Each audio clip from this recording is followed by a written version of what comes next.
Talvez você já tenha se dado conta de que a rotina do dia a dia, ou até mesmo escolhas que você fez no passado, tenha destruído alguns ou todos os seus sonhos. Nesse começo de ano, eu quero te convidar a assistir 5 aulas que poderão mudar a sua vida, ou através desse conhecimento que eu vou compartilhar com você, seja o primeiro passo, aquela sementinha para sua transformação. Meu nome é Daniele Hasegawa, eu sou hipnoterapeuta e eu te convido a participar dessa semana de transformação para que esse ano seja o ano da sua história de vida.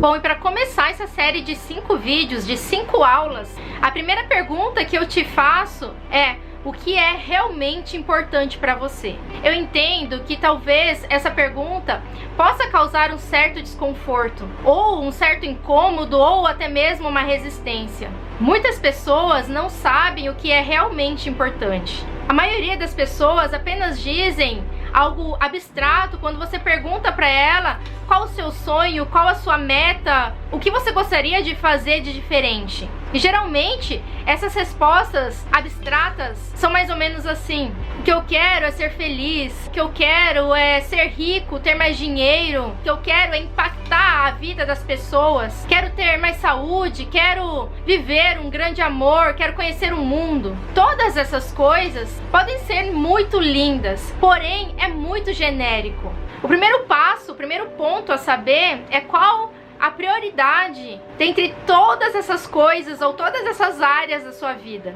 Entenda que não tem como mudar seus resultados se você não decidir mudar. Portanto, para você ter uma transformação definitiva, é necessário ter uma decisão. Ou seja, para qualquer mudança que você queira em qualquer área da sua vida, é necessário ter uma cisão, um rompimento com outras possibilidades. Porque se você não souber priorizar as coisas, você não consegue chegar a lugar nenhum.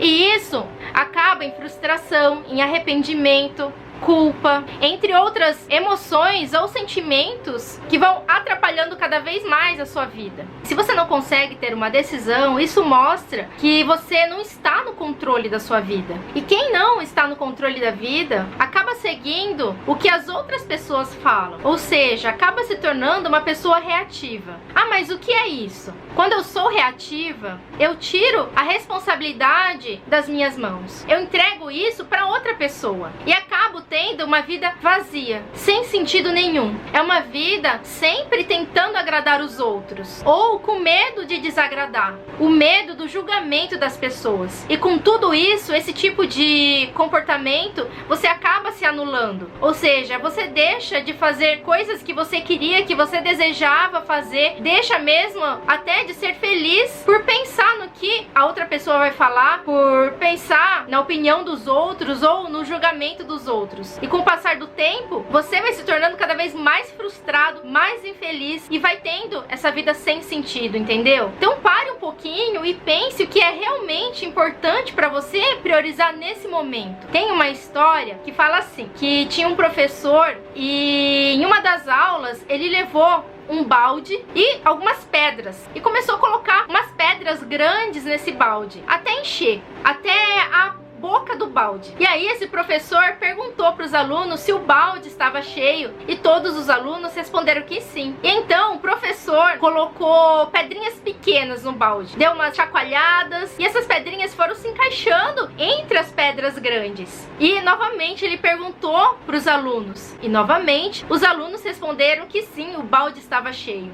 Então esse professor colocou areia, começou a colocar areia no balde e novamente ele dava uma chacoalhada até toda a areia que ele levou poder entrar naquele balde. E finalmente ele olhou para os alunos e falou: agora sim esse balde está cheio, porque não tem mais nenhum espaço vazio. Bom, e qual a moral dessa história? As pedras grandes representam o que é realmente importante pra gente, o que nós devemos priorizar, e por isso nós devemos colocar isso antes. As pedrinhas pequenas representam as coisas valiosas, mas que não são realmente importantes. E a areia representa todo o resto, ou seja, as coisas que não são importantes, Quem escolhe colocar areia primeiro nesse balde não vai conseguir colocar o que é realmente importante, ou seja, não vai conseguir colocar as pedras grandes. Então agora, nesse momento, escolha uma ação que você se compromete a fazer, que vai dar início a uma mudança na sua vida. Escolha, reflita sobre isso agora. Se você é doente ou tem algum problema, entenda que o problema não é a doença de um doente, mas é o doente da doença.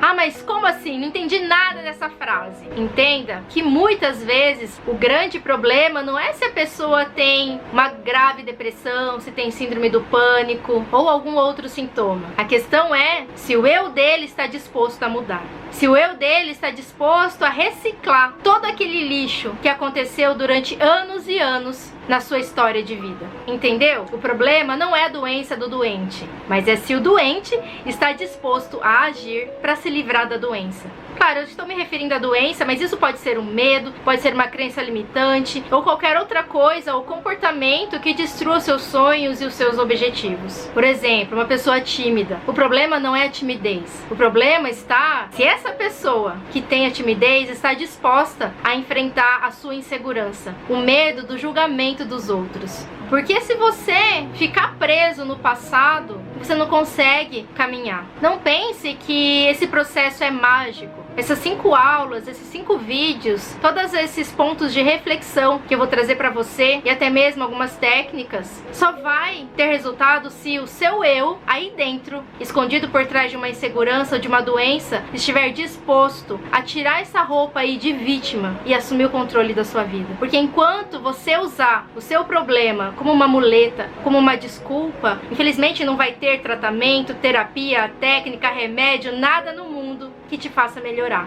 Portanto, a primeira atitude que você tem que fazer é olhar para você mesmo e definir quais são as suas prioridades. E pensar até quando você vai ficar aí usando essa roupa de vítima, usando a sua doença como uma desculpa para permanecer com o problema. Eu vou finalizar esse vídeo com uma reflexão que eu postei esses dias no meu Instagram e também no Facebook. Não tenha medo do caminho, mas tenha medo de não caminhar.